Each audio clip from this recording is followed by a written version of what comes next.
அனைவருக்கும் வணக்கம். நம்ம இப்போ இந்த வீட்டில் பார்த்தீங்க அப்படின்னா ஒரு ஜாதக ஆய்வோட நம்ம பார்க்கலாங்க.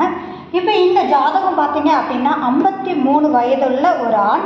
இந்த ஜாதக ரீதியாக இப்போ அவங்களுக்கு தசாபுத்தி என்ன ஆரம்பிச்சிருக்கு அப்படின்னு சொல்லி பார்த்தீங்க அப்படின்னா சனி திசை ஆரம்பமாயிருக்கு.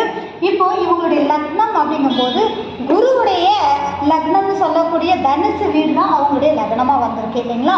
அப்போ அந்த லக்னத்திலேயே குரு பகவானும் ராகு பகவானும் இருக்கிறாங்க. அதனோடு இதுக்கு முன்னாடி நடந்த தசை அவங்களுக்கு எப்படி இருக்கும், இப்போ நடந்த இந்த சனி தசை எப்படி இருக்கும் அப்படிங்கிறத நம்ம பார்க்கலாம். இப்போ நம்ம கிளைண்ட்டுக்கிட்ட இப்போ நம்ம எடுத்து பார்க்கும்போது பார்த்தீங்கன்னா சனி தசை ஸ்டார்ட் ஆகிருக்கு. அப்போ நம்ம சொன்ன ஒரு விஷயம் என்ன அப்படின்னா போக்குவரத்து வண்டி வாகனத்தில் கொஞ்சம் கவனமாக இருங்கன்னு சொன்ன ஒரு விஷயந்தான். ஆனால் இப்போ அவங்களே விபத்துக்கு உள்ளாகி அவங்க பெட்ரெஸ்டில் தான் இருக்காங்களாமா.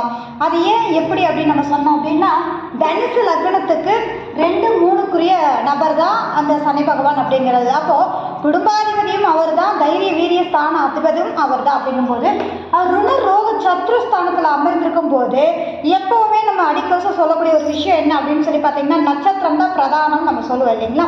அப்போது இந்த சனி பகவான் வாங்கிய நட்சத்திரம் யாருன்னு சொல்லி பார்த்தீங்கன்னா சித்திரை நட்சத்திரம். அதாவது செவ்வாய், இங்கே இருக்கக்கூடிய செவ்வாய் தன்னுடைய சொந்த நட்சத்திரத்தில் சித்திரையில் இருக்கிறாரு. அதே மாதிரி இந்த செவ்வாயுடைய நட்சத்திரமான மிருகசிரீச நட்சத்திரத்தில் தான் பார்த்தீங்க அப்படின்னா சனி பகவான் தசை ஆரம்பிச்சிருக்காரு.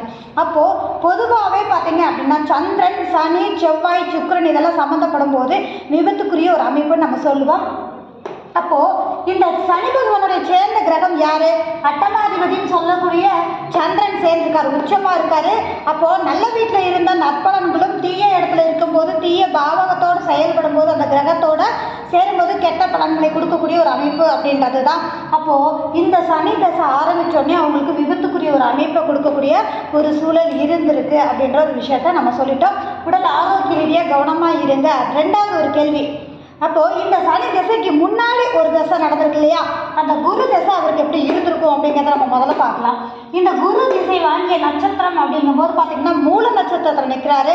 அவர் பார்த்தீங்க அப்படின்னா 7ஆம் இடத்துல இருக்கிறதுனால பார்ட்னர்ஷிப் போட்டு நீங்கள் ஏதாவது தொழில் பண்ணீங்களா அப்படின்னு சொல்லி நம்ம கேட்டபோது ஆமாம், என்னுடைய மச்சினனோடு சேர்ந்து நான் ஒரு பிஸ்னஸ் பண்ணினேன் அப்படின்னு சொன்னாங்க. அந்த பிஸ்னஸ் அவங்களுக்கு எப்படி இருந்திருக்கும்? 10ஆம் இட அதிபதினு சொல்லக்கூடிய புதன் உச்சம்தான். ஆனாலும் கூட இந்த புதன் உச்சமான இருந்து கூட நிற்கிற நட்சத்திரம் யாருன்னு சொல்லி பார்த்தீங்க அப்படின்னா அஸ்த நட்சத்திரத்தில் நிற்குது, அட்டமாதிபதியோட நட்சத்திரத்தில். அப்போது இவங்க தொழில் 1க்கு 3 கிரகம் தொழில் ஸ்தானத்தில் இருக்கிறதுனால தொழில் செய்யறதுக்கு உந்துதல் பண்ணக்கூடிய ஒரு ஜாதகம். ஆனால் அந்த தொழில் ஆரம்பித்து காலச்சக்கரத்துக்கு 6ஆம் இடம் இருக்கிறதுனால கடனை கொடுக்கக்கூடிய அமைப்பு இருக்குன்னு சொல்லியிருந்தப்போ ஆமாங்க, குரு தசையில் நான் ஜாயிண்டாக மச்சினனோட சேர்ந்து தொழில் பண்ணினேன். ஆனால் அதில் நான் மைனஸாக எல்லாத்தையும் விட்டுட்டேங்க, தொழில் எனக்கு சிறப்பாக இல்லை, இப்போ அதே தொழிலை தான் நான் எடுத்து பண்ணலான்னு இருக்கிறேன் அப்படின்னு சொல்கிறாங்க.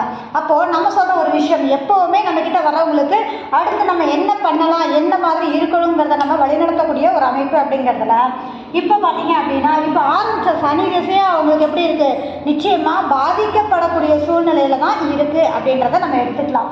அப்போ இவங்க சொந்த தொழில் பண்ணக்கூடாது அப்படின்ற விஷயந்தான். இப்போ வேலைக்கு போகலாமா அப்படின்னு கேட்டால் வேலைக்கு போனாலும் கொஞ்ச நாள் தான் அவர் வேலை செய்கிறாரா, அந்த இடத்துல எனக்கு ஸ்டாண்டர்டாக இருக்கிற அமைப்பு இல்லைன்னு சொல்கிறாங்க. என்ன காரணம்? அட்டமஸ்தானத்தில் வேலை ஸ்தான அதிபதி. அப்போது யாருக்கிட்டையும் கை கட்டி வேலை பார்க்குறதுக்கு விரும்பாத ஜாதகம் அப்படின்னு நம்ம சொல்லலாம். அப்போ வாழ்வாதாரத்துக்கு நம்ம என்ன பண்ணணும்னு முதல்ல வேணும் இல்லைங்களா.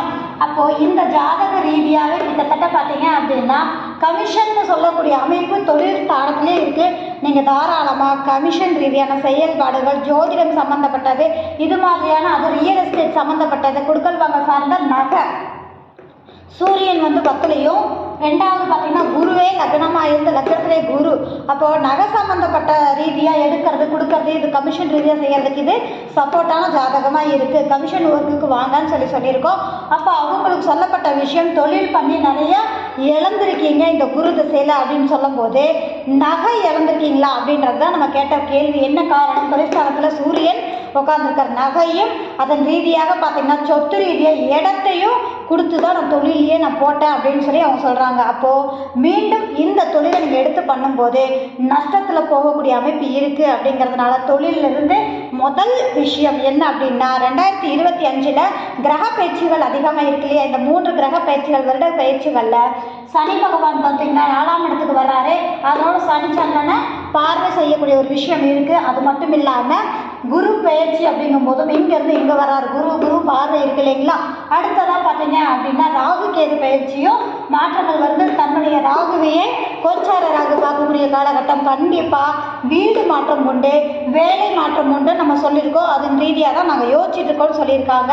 ஸோ நிச்சயமாக அவங்களுக்கு இதன் ரீதியான மாற்றங்கள் வரும்.